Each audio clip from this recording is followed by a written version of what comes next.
Chase Ross, and I use he, him. I identify as a trans man. A trans squiggly man. Not quite there, but kind of there, you know? Caucasian, white, New Jersey, in Canada. I'm originally from Canada. I'm from Montreal, Quebec.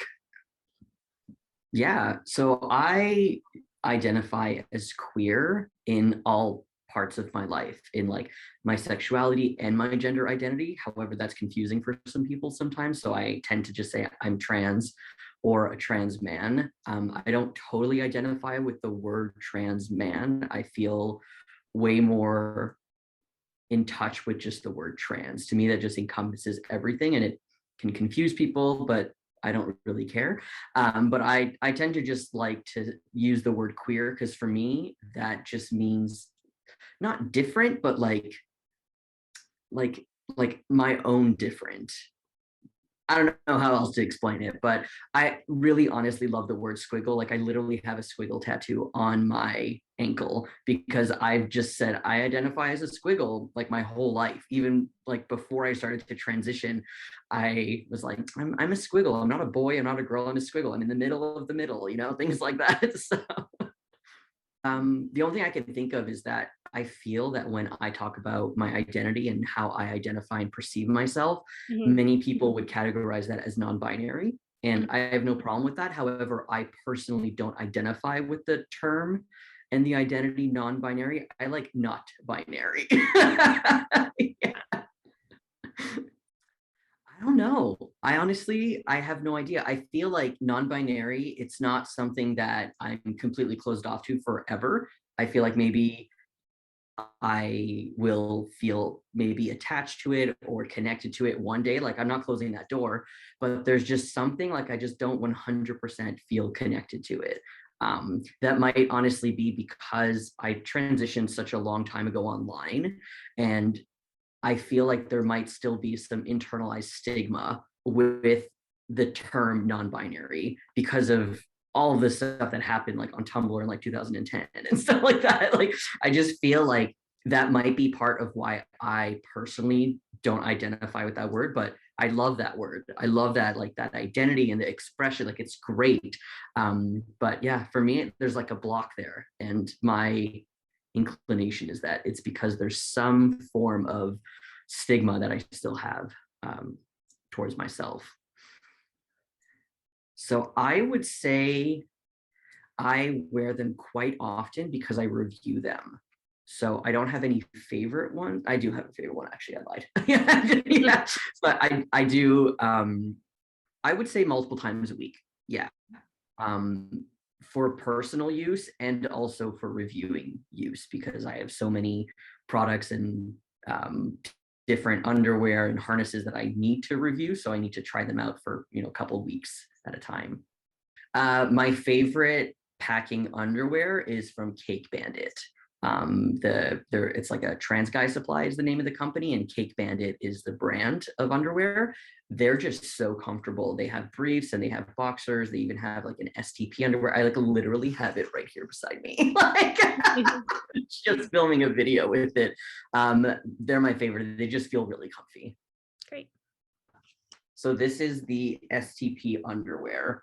So it has the buttons and then the hole right here. So actually this one already has the prosthetic in it. Cool. So, and then it's right there. And you can it's just really well done. Because if you want, you can close the little curtain and then it's not connected to your skin. So people who don't like that feeling of the prosthetic with them, with their skin, don't have to deal with it, and other people that would do. So it's just really soft and very well constructed. No, I taught myself everything on Windows Movie Maker.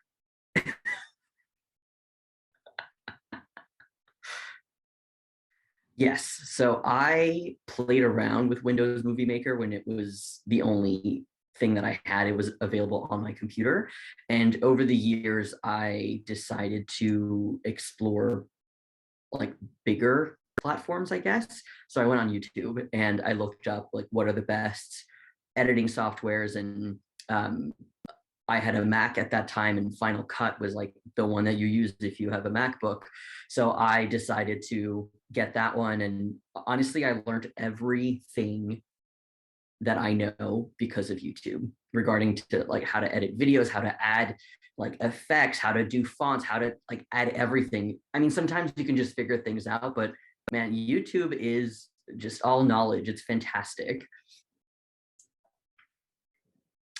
So back in 2006, I found some YouTube videos of a trans person, and I was very confused. I did not understand what I was looking at. And after watching a couple of videos, things kind of started to click for me. And that was very scary. But I felt like there were no videos about people who felt confused and did not understand their identity or how they felt. So I was like, you know what? I'm just going to start making videos as like a diary for me. Like at that point, I don't know if you could even post private videos. I think they were all just like public. So I was like, I'll just post them and I won't tell anybody about them.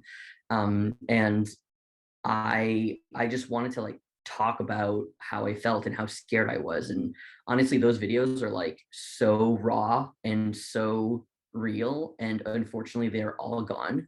I deleted them all when I was going through like, I'm not trans, it's disgusting. I don't want to be trans. So I deleted everything, threw everything out. And then obviously everything came back because I'm trans. I can't just hide it. So yeah, those videos are all gone, but I decided to make videos and continue on that journey because I wanted to tell my story. And just like I didn't have access to therapy, you know, like I needed to talk, so the camera was there. So that would have been 2006. I was 15. Yeah, so that's when I started. Probably would have deleted them in 2007.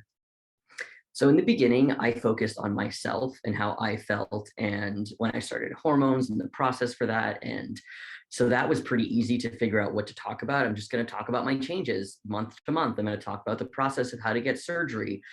And then there's kind of a switch that happened where I decided to start talking about things that affected the community and affected me, and things that could like help people in the community instead of just focusing on myself. So I have lists and lists of topics that I over the years have accumulated that I've wanted to do. So even though I've been doing YouTube for over 15 years now, oh my Lord, I still have ideas on things to talk about. I just think like, especially when things are happening in society where like, I don't know, someone said something really transphobic and they're like the leader of a party or something, like I'll make a video about that. You know, it's current. I want to talk about it. I want to give my opinion. I want people to know what's up. So I tend to like to do that. And then other things people have asked me to make videos on. And then other things I've wanted to make sure that I made like educational videos for people. So the process for me is either I research a lot and write everything down, and then when I film, I look at my notes and I just go, or I know the topic, I just turn the camera on and then I just go with it and kind of edit things out that I was like, I don't like how that sounded, or I'll redo things. So sometimes it does take a long time to record a video, but over the years, I've gotten so good at really realizing and like knowing what I want to say that I can just talk. And I prefer that for me because it feels way less scripted. I am not a scripted person. I can't do it. I made a couple of videos about like STDs and STIs and HIV, and I really had to research that. And so many of the sentences were like, I had to read exactly how the sentence was written. And that was so hard for me. Oh my God, it took me like 4 hours to record. Worth it, but I'm just not a scripted person. Yeah, so I focus more on my transition, and I think in like 2014, maybe I decided to review a product because I was like, oh, that's cool. You know, I don't see a lot of reviews on this and it's one of my favorites. So let me just talk about it online. And I did that. And then it got a lot of views. And I was like surprised. I was like, oh, that's really cool. So then I kept doing them. And these were products that I had bought myself. And so doing that, I was able to contact companies and say, hey, can you send me stuff to review for free? Like I'll make a full video about it and you just send it to me for free. And so that kind of escalated into now I review like $700 prosthetics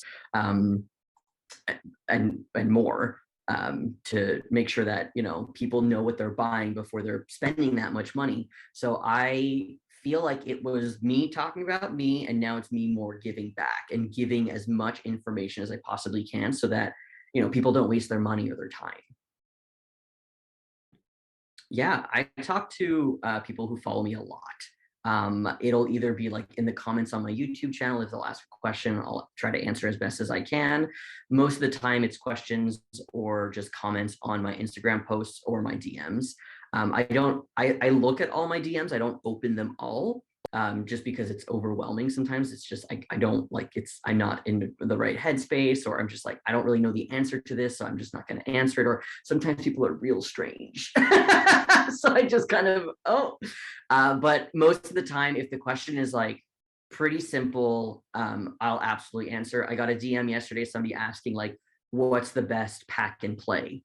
And I get that question. That's probably the question I get the most. So I was like, okay, I'll answer. So I accepted it and I just, you know, answered, and I talked to the person for like 2 hours yesterday. So it turns, that's honestly how I've met a lot of my friends. Like they've DM'd me or they commented on something. I found their Instagram and I'm like, oh, now we're friends. So I tend to really like the interaction, and makes me feel like the content that I make is absolutely for people that watch it and get some benefit from it. All right, so I just checked. My most popular video is a review that I did for a company called Emisil. They have this prosthetic that has movable foreskin. That is not common. That is so hard to find. There's only a couple companies that do it, and it's a very exciting video where I'm like very into it. That video somehow has like 2.4 million views, and that here's the thing. Sometimes my videos will accidentally go into some random part of YouTube where people, if you look at the comments in that video, people are like, I was just searching for this, and then they'll say what they were searching for, and somehow my videos popped up. That's happened before with another one of my reviews. And what's interesting is that that review is age restricted. So usually when things are age restricted, there's no ads on them and you barely can find them in the search feature. So it's very confusing. It's like an anomaly. I have no idea why, but I'll take it, you know. It's very cool. So it changes. That's the thing. It'll go through periods where somebody looked up something with the word "for" in it, because I think the video title has the number 4, something like that. So they'll put in like a music video, or they'll look for something that like says foreskin in it, but somehow just like combined and just showed up on my I mean, it's just funny. I love seeing the comments of people saying this is so gay. I'm like, duh. Like, you're watching it. It's good. I really like seeing the comments of like, I don't know why I watched this whole video. I'm not even trans, or I don't understand what is this person doing with a fake dick, you know, things like that. It's very funny. It's a good question. I feel deeply connected to my shit trans guy say video. I made that video in 2012 when like the shit girls say and all of that, like all the little spin-offs happened, and I decided to do a shit trans guy say, and that video for me at that time blew up, and I'll never forget that moment. I mean, that was 10 years ago, and that's still one of my favorite videos. I also am a really big fan of my Trans 101 series. In 2017, I made a video every day of August with a new Trans 101 topic. I actually started like getting the ideas and developing the ideas in February of that year. Like it was months, like 6 months of filming, editing, preparation, researching. That was so much work and it was so worth it. I'm so proud of my Trans 101s and that it's still relevant today, even like after 5 years. That's the whole point, right? It's for people who aren't trans or people who are just questioning or just realizing that they're trans. So it's very basic, but information I absolutely wish I had when I was a confused 15-year-old. Oh my God, that would have helped me so much. YouTube and Instagram. Yeah, YouTube, I have 179,000. And Instagram, I have 50,000. I always have videos in the works because the thing is, even if I was like, I don't really feel like I have anything else to talk about, I always will have products to review because so many companies are coming out and bringing new products out. So if you've noticed on my channel in the last couple of months, I haven't made topic videos. I've actually just focused on reviews. And that's because like when I'm not feeling mentally okay, I can't concentrate on making a video. I can't fake it. I'm somebody like you can tell in the video that I'm not doing okay. I can't just like turn it on. So I took a break from making topic videos, but review videos I can still make because it's fun to like put a weenie in my face and talk about it. Like that brings me a lot of joy no matter what. So I've been focusing a lot on that. So I feel like in the future, I don't know if I have a lot of topic videos in the works. I know that there are a couple that I know that I want to do. I want to do more with my partner because a lot of people are asking for that. They want to see her in more videos. And I want to do some more educational videos as well because she's a nurse practitioner who works with trans patients a lot. So she knows a lot of the medical side of transitioning. So it'd be cool to collaborate together and make videos.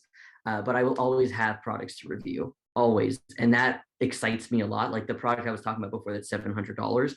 I have a unboxing video coming out tomorrow for it. It's so realistic. It feels so realistic. Like it's beyond. It's very exciting, very expensive, not really affordable, but it's exciting that I at least get to review it and tell people like, is it actually worth saving money for like 8 months to get this, you know? Nope, I do not. My dad taught me how to sew holes, like to make sure I don't have holes in my pants. So I years and years and years ago came across this website called DJ Knows Dicks. I don't think it exists anymore, but they had talked about how to make a very cheap packer using condoms, hair gel, and stockings to make just a very, very cheap packer. And I remember seeing that and thinking it's so cool that we've found ways to do things in a cheaper way. So with that, I've seen other people kind of make their own harnesses and um, do different things. And I was like, you know what? Like, we all have O-rings on our harnesses that we use for sex. Let me use that O-ring and just use an elastic from an underwear, right? Because that's originally what it was. It was just an elastic from like you cut the elastic from the underwear band because you already have that. And so I just decided to put it together. And I felt like that was so smart to do. Like, I think I had seen it online, so I'm not taking credit for it like 100%. I'm sure that somebody talked about it or someone was like, oh, we could do this. I'm sure that that's how it went. Um, and I felt like it was like my duty to make a video about it because it's such a cheap harness. You already have the underwear. You just have to get an O-ring, which you can get at like Lowe's or like the dollar store, you know? So I wanted to make sure that people kind of had that information. So yeah, I felt like putting two things together that were just so basic but helped so many people. Like I'm not even joking, I still have my original harness that I made. It's like deteriorated, but I used it for years and it's literally just the elastic band with the O-ring.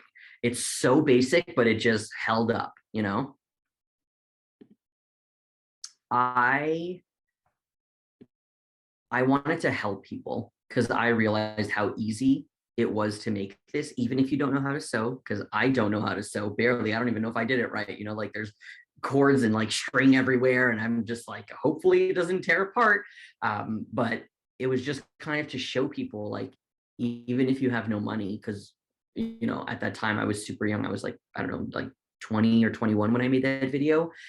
I didn't have a lot of money. I was in school. I had student loans. I barely could, like, I lived with my dad. Like, I couldn't pay rent, you know, like, I could barely buy my food. So, showing that you can make a harness that can actually support your packer and you can still feel affirmed in your identity was super important to me. So, that's why I wanted to make it and why I wanted to tell people about it. Yeah. So what the original one that I made, I had a pair of boxers that had like holes in them that I wasn't using. So I cut the kind of the elastic band from it. And with that, I just kind of cut it here and then just took an O-ring that I had. I think the O-ring that I had was actually from like a harness that I used for sex. They came with three O-rings all the time. And I never used the other one. So I'm like, okay, let me just use it for this. And then I kind of just sewed it really badly together. And I was like, are you kidding me? Like this literally works because the underwear is already my size, you know? Like, so it was like it was just really great. Yeah. I don't think so. I feel like the aesthetic of it is very basic. It's just two components together. There are definitely like other harnesses out there that look much prettier and do very similar things. Maybe the one thing that influenced the look of it is how harnesses for sex look, because it's just a strap with an O-ring. And I didn't want like to figure out how to put straps like underneath, kind of like a jock strap. I was like, I don't know how to do any of that. So I just made it as basic as possible, based on like what I had seen online and what other people had like been talking about. I think so. I think because I personally have experience with trying so many different packing underwear, packing straps, packing harnesses, that I was able to kind of just, I guess, understand what we need. At that time when I made it, I had tried this packing harness that I gotten with my packer, and it was supposed to be like compatible with it. It was not. It was just so bulky, and it was just like not great. And I was like, I don't want that. I want something that will like sit more comfortably. And because I wore a packer every single day, I knew the positioning and like what I wanted. So I feel like that definitely influenced, the look of it and why it was made. Yeah, actually. So yeah, originally it was just the underwear band. And then I was like, well, I gotta make it look a little bit nicer than this. So I went to the store and got like the dollar store, and I got just elastic bands, and decided to create a better looking harness than just the one that just had like the ugly underwear that was old. So that was much, much easier for me because it was like nicer, and I feel like I could take my time with it, and now I knew exactly like how it looked. And yeah, no, it has been the same since like 2012. I would say that that took about 20 minutes. I would say about 20 minutes, just because I want to make sure that it fits correct and that the sewing is good. And I swear, if I was better at sewing, it would take 5 minutes, maybe 3 minutes. But, I just need to make sure it's reinforced because I don't have a sewing machine. It's just my hands. So just my office. Yeah, where I film all my videos, where I edit all my videos. It's just kind of my like do all everything room. No, I have not. Which is interesting because since you actually messaged me, I was like, you know what? Even though this is such a basic harness, it could help so many people. And I've actually been contemplating like maybe I could just sell them for like $2 just to like help people out that literally can't sew or can't have this. So I was actually thinking about doing that because it could help a lot of people, for something that's like really small and cheap, for people who like don't like a pouch and would rather just an O-ring that's something easy, or even just revising my original video and kind of doing it again so that it comes up in searches now more relevant than a 10-year-old video. I have not, no. So I review all of the ones that are available, but I will say in the beginning of my transition, I definitely tried to figure things out with my underwear and a sock, and pinning the underwear with the sock, or trying to create a pouch that didn't exist so that I could put a packer in there. So I definitely tried different things that just didn't work out, which all now exist online, which is great. But yeah, for me, it just didn't work. I really just focused on that one O-ring one. Huh. I've made a scarf. I can knit, so I've knit many scarves. That's the only like DIY I can think of, other than like cut up some shirts to make them like sleeveless shirts, or things like that. But nothing huge. Nah. I wish I could. That would be so cool.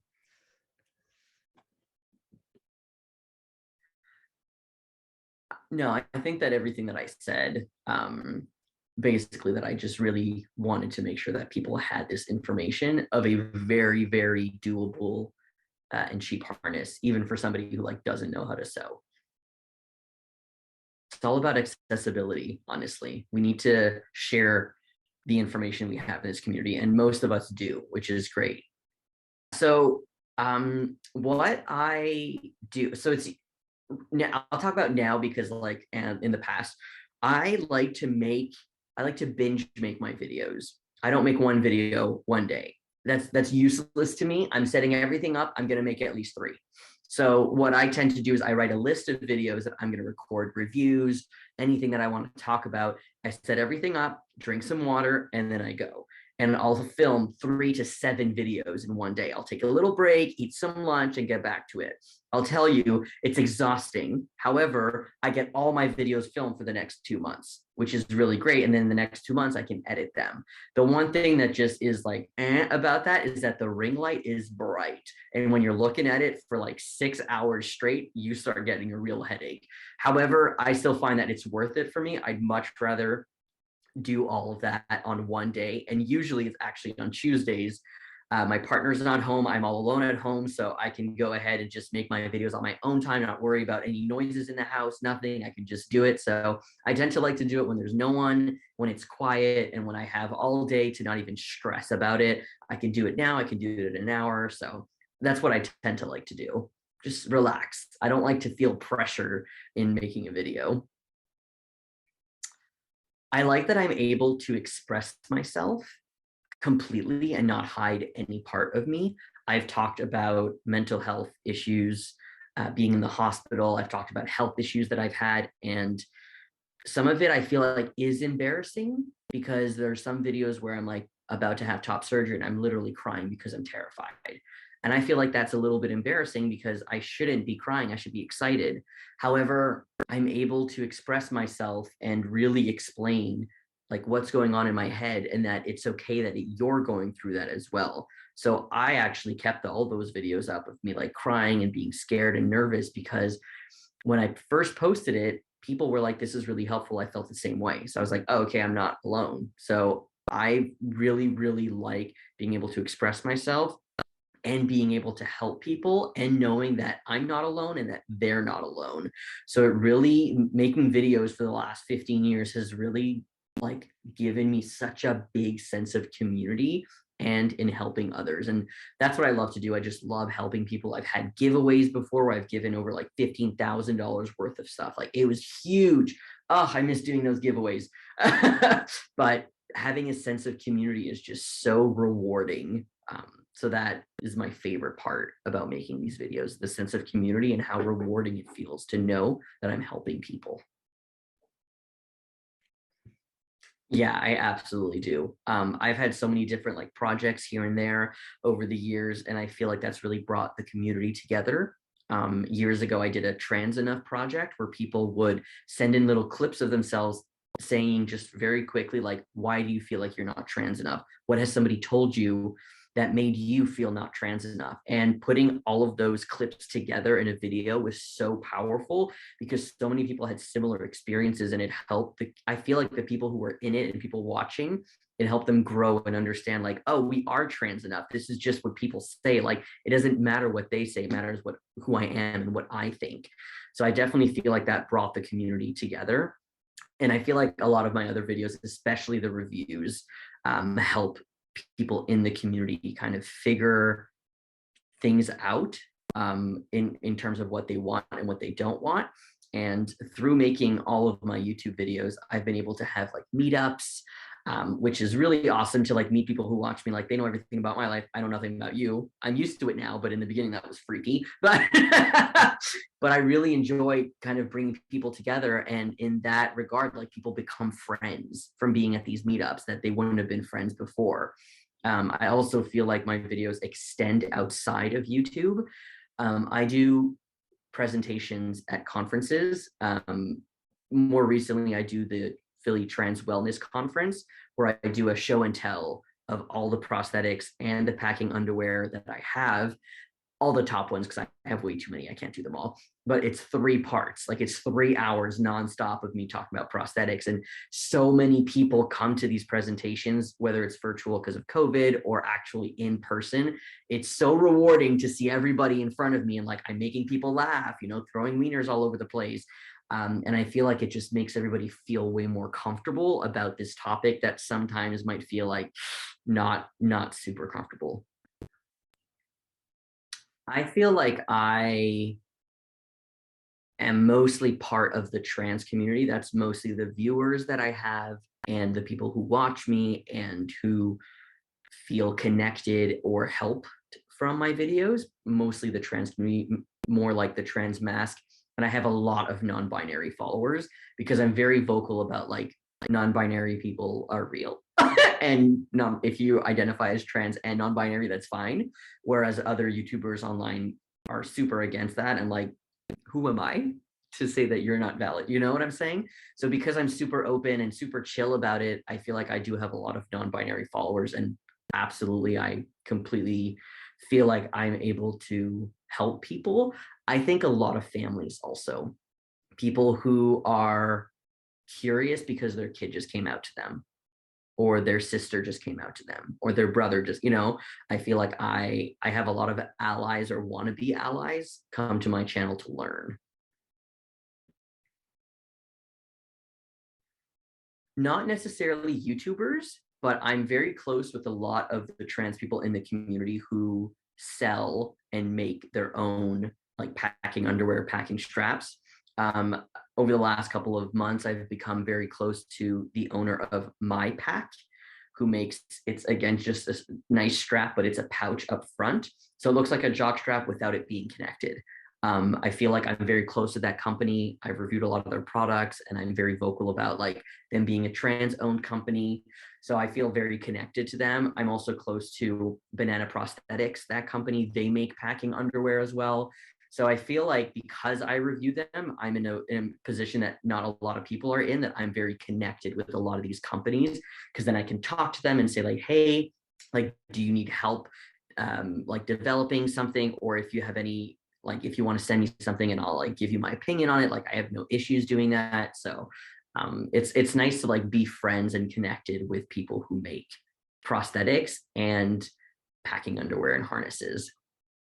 I think honestly, regarding the trans community, I get to help people and it's fantastic. And there's nothing more that I want in this world is to be able to help trans people. So that's the number one thing. The other thing that I'm really, really into with my DIY video is that there's a lot of people, again, who ended up on that video who shouldn't have ended up on that video because the harness is called DIY harness. That's the video. That's the name. It doesn't say for what. So you don't know. I've had people, I was looking for a harness for my bird, and then he pulled out a wiener. I was so confused. Or I was watching this with my mom, and I can't tell you how uncomfortable it was after a minute watching this. So I know that it's like, it's funny. It just brings me so much joy that other people are finding these videos and they're questioning it now. They're like, why do people need that? And I feel like it opens the door to like questioning and like, now you know a trans person. Now you'll always be like, I was looking for a video for a harness for my parakeet and this popped up. So I just really enjoy that my videos sometimes end up on the weird side of like people think we're the weird side of YouTube. Anything other than trans content is the weird side of YouTube for me. So I love helping trans people and I love randomly getting viewers that do not understand what's going on.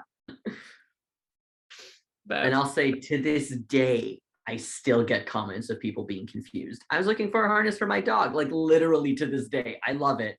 This video will live on forever. It's my legacy.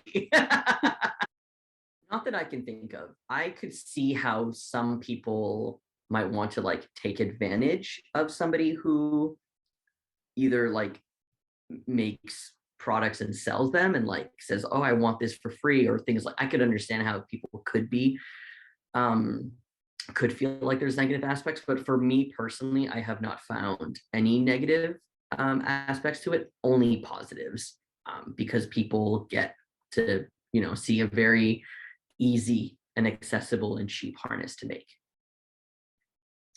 I think the only thing that I can think of that's important is that the timeline of when I transitioned is super important in my story of why I made this. And there was nothing. There were barely any underwear that were sold out there that had any type of packing pouch or O-ring or anything. So really having to think outside the box and I'm sure that as we're talking, I kind of realized where I had seen this. I had a friend who was on Tumblr who had mentioned that, and he had transitioned years and years and years ago, like when he was young, and his parents had made him a harness that was similar to like just an elastic with an O-ring. And him talking about that, I was like, can I make a video about this? So that's where the original idea came from this one Tumblr like user. And I feel like because we were in that like time that there were many things that were accessible to us, it was more important than it would be important today. It's important today, absolutely. I would love to remake this video and explain it again. I absolutely think it could help a lot of people. However, the video being made 10 years ago, I feel like helped way more people than it would today because things are way more easy to access online now than they were back then.